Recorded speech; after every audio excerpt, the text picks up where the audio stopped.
सबसे ज़्यादा एंजाइटी एक प्रेग्नेंट लेडी को इस बात की रहती है कि डिलीवरी के बाद ब्रेस्ट मिल्क आएगा या नहीं, कहीं मिल्क नहीं आएगा तो मुझे ऊपर से दूध देना पड़ेगा।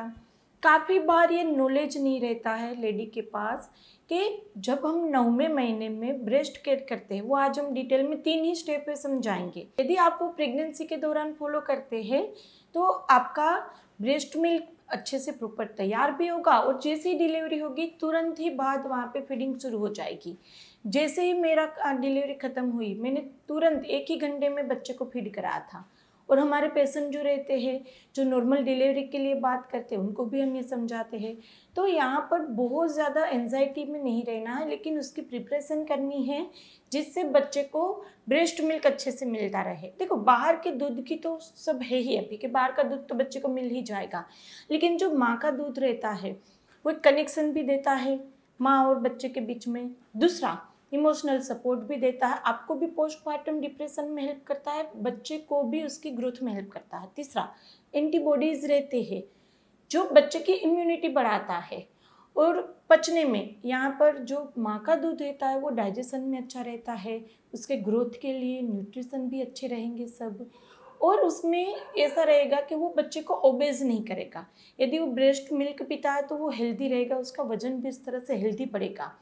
तो यहाँ पर ब्रेस्ट मिल्क बहुत ही ज़्यादा क्रूशियल है, ज़रूरी है बच्चे के ऑल ओवर ग्रोथ के लिए। तो उसकी तैयारी हम कैसे करें? सबसे पहले तो ब्रेस्ट मसाज करना है। जनरली हम बताते ही पहले से कि ब्रेस्ट केयर कैसे करना है। यदि प्रॉपर जनरल ब्रेस्ट केयर की वीडियो आपने नहीं देखी है तो वो भी मिल जाएगी गर्भगृह पे, वो आप देख सकते हैं चैनल को सब्सक्राइब करके, जो बिल्कुल फ्री है आपके लिए। तो मसाज कैसे करना है? क्लॉकवाइज भी करना है, एंटी क्लॉक। जैसे ये समझो आपका ब्रेस्ट है तो आपको इस तरह से मसाज करना है प्रॉपर, और फिर एंटी क्लॉक भी करना है, थोड़ी देर इस तरह से, थोड़ी देर इस तरह से। दूसरा रहता है आपकी निपल केयर करना। काफ़ी बार ऐसा देखा जाता है कि जब डिलीवरी होने तक निपल केयर की ही नहीं जाती, काफ़ी सारे गायनिकोलॉजिस्ट भी उसका एग्जामिनेशन नहीं करते। जनरली 8वें 9वें महीने पे एग्जामिनेशन में सब चीज़ें बोली जाती, लेकिन काफ़ी जगह पर नहीं बोली जाती, नहीं समझाया जाता है। तो जब फीडिंग की बारी आती है तो निपल इतनी अंदर रहती है कि बच्चा मुंह में तक नहीं ले पाएगा। और एक लेवल पे यदि बच्चा बहुत ही आलसी रहता है, एक लेवल पे वो 1 बार ट्राई करेगा, 2 बार ट्राई करेगा, फिर वो फीड करेगा ही नहीं बच्चा। तो निपल प्रॉपर बाहर होनी चाहिए। तो अभी वहाँ पे 8वां 9वां महीना चल रहा हो, कोई देरी नहीं हुई है, आप अभी से करना कि इस तरह से इसको थोड़ा बाहर की तरफ पुश करना है और उसको इस तरह से थोड़ा मसाज करना है। तो वो यदि बाहर की तरफ आता रहेगा, प्रॉपर ऑयल लेके उसको मसाज करे ब्रेस्ट में क्लॉकवाइज, एंटी क्लॉकवाइज, और निपल को इस तरह से बाहर की तरफ आपको खींचना भी है और इस तरह से उसका मसाज भी करना है। इस तरह से यदि आप करेंगे तो निपल में अब प्रॉपर जो ब्लड सर्कुलेशन ब्रेस्ट में निपल में होना वो होगा, और वो इस तरह से बाहर रहेगी, उसकी लेंथ प्रॉपर रहेगी तो बच्चा उसको सक कर पाएगा। और जब तक बच्चा प्रॉपर तरीके से सक नहीं करेगा तब तक ब्रेस्ट मिल्क बनेगा नहीं। ये भी ब्रेस्ट मिल्क की मैकेनिज्म है।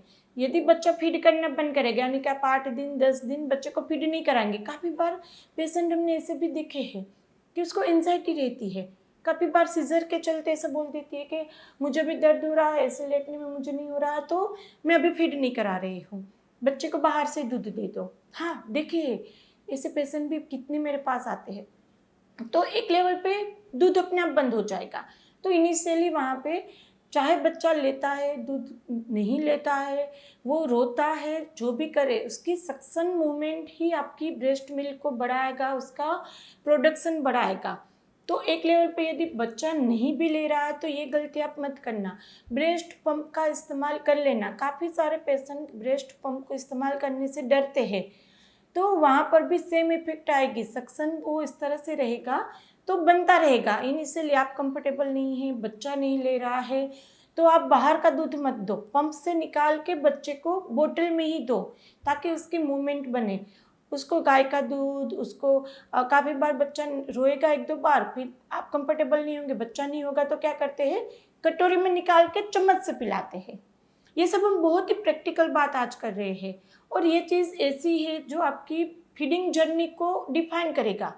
यानी कि इनिशियल डेज में आपके पास नॉलेज नहीं रहेगा, आपके घर वाले भी कभी कभी इस तरह से रहेंगे कि वो प्रॉपर तरीके से आपको गाइड नहीं कर पाएगा, या इस तरह से गलती जो हमारे पास केसेस आते हैं वो आपको बोल रहे हैं ताकि आप वो गलती ना करें। तो बच्चे को यदि आपका दूध भी देना है तो उसको कटोरी में निकाल के चम्मच से मत दो, कि एक तरह से दूध तो जा रहा है। फिर बच्चे को यदि हैबिट बन जाती है, मैंने बताया ना बच्चा बहुत आलसी रहता है और बहुत ही उसकी हैबिट तुरंत डेवलप हो जाती है और वो छुड़ाना एक लेवल पे डिफ़िकल्ट हो जाता है। और इनिशियली आपके अंदर भी इतनी स्टेमिना नहीं रहेगी, ना ही घर वालों के अंदर। वो बच्चे को परेशान नहीं करना, पर सेंसिटिव होते हम कि उसको रुलाना नहीं, वो जैसे कंफर्टेबल है वैसे करते जाओ, और एक लेवल पे वो लंबी चीज़ हो जाती है। तो वहाँ पे आपकी जो भी डिलीवरी हुई हो, आप वहाँ पे बच्चे को फीड ही कराना। पोजीशन बच्चा अपने आप सेट कर लेगा, इसी पोजीशन में ऐसे ही पोजीशन में, ऐसा नहीं है। दूसरा, फीड वहाँ पे बैठ के कराना ऐसा नहीं है, काफ़ी बार बैठ के ही फीड कराओ, ऐसे में बहुत ज़्यादा लेडी को कमर दर्द रह जाता है। तो कोई भी सीज़र के बाद कोई सुई से या फिर किसी भी नॉर्मल डिलीवरी में कहीं से भी कमर दर्द नहीं रहता है।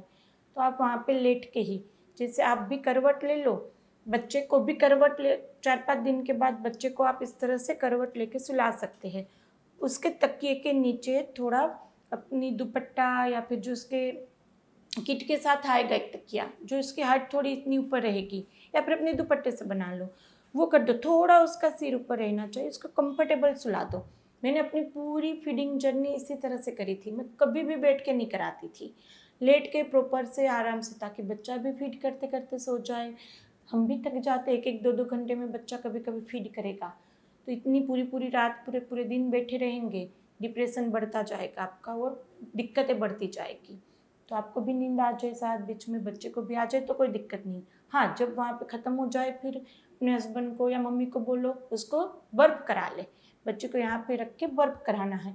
दूसरा, आपको डेंड्रफ नहीं होना चाहिए, तो कि डेंड्रफ यदि यहाँ पे गिरता है, बच्चे को आप यहाँ पे बर्फ करा रहे हैं तो उसको डायरिया हो जाता है। इनिशियली कई बार हम ये भी देखते हैं कि इनिशियली बच्चे को 6-7-8 दिन में इतना ज़्यादा डायरिया हो जाता है उसको एडमिट करना पड़ता है। उसका एक रीज़न ये भी हो रहा है। तो बर्फ़ के लिए स्पेशल एक कपड़ा रखो कि जब भी बच्चे को बर्फ़ कराना हो वहाँ पे पहले वो कपड़ा रख दो, फिर ऊपर बर्फ़ कराओ, ताकि आपका वो कपड़ा है, क्योंकि बच्चा बर्फ़ करते करते वहाँ पर भी ऐसे शक करने लगेगा, वहाँ पे जिप करने लगेगा, तो वो जो रहेगा वो पोर्शन बच्चे को डायरिया करा देता है। तो उसका स्पेसिफिक कपड़ा रखो, वो रखो, फिर ही बर्फ़ कराओ।